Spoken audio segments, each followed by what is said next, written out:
Today you will learn how to make this awesome Sonic the Hedgehog Cupcake. Hey guys, it's Daniel. Welcome back to Doki Cakes. My inspiration for this video was the insane reaction of the new Sonic the Hedgehog character design. Now let me just say, when I first saw the trailer, I was like,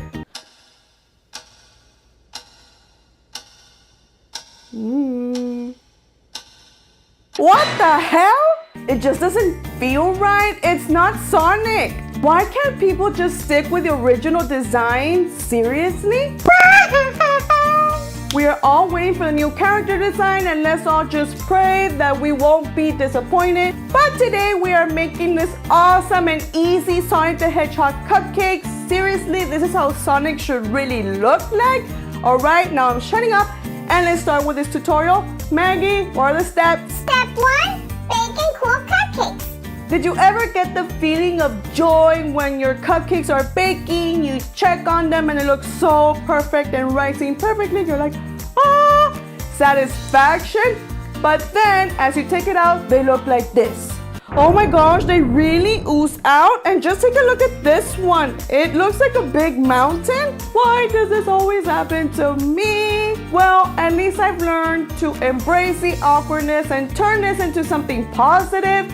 The good thing is that I can just chop off, the pieces that ooze out and nobody will know. I'm gonna decorate it anyways. Well, except you, so don't say that secret. Step 2, cut the fondant pieces. I roll out some white and peach colored fondant and cut out the shapes of my template.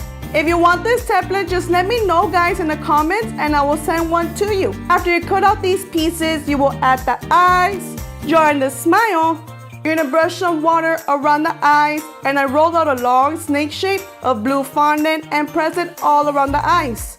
Cut off the excess and tuck in the piece. I added the nose and I cut out the rest of the pieces following the template. Step 3, frost and decorate your cupcake. You will need tip 1A, and you're going to pipe a big blob in the center with a slight burst of pressure. Now add all your fondant pieces onto your cupcake. And just look at this cupcake, it's just perfection. Wow. And voila, we are done with the Sonic the Hedgehog cupcake, guys. Oh my gosh, they really turned out so amazing. And my favorite one is definitely this one. I don't know, this one really caught my eye. Hope you guys enjoyed this video. I would love to see your creations, so don't forget to post them on my Instagram with the hashtag Doki Cakes. Thank you all so much for all your support. Love you guys. See you next time. Bye.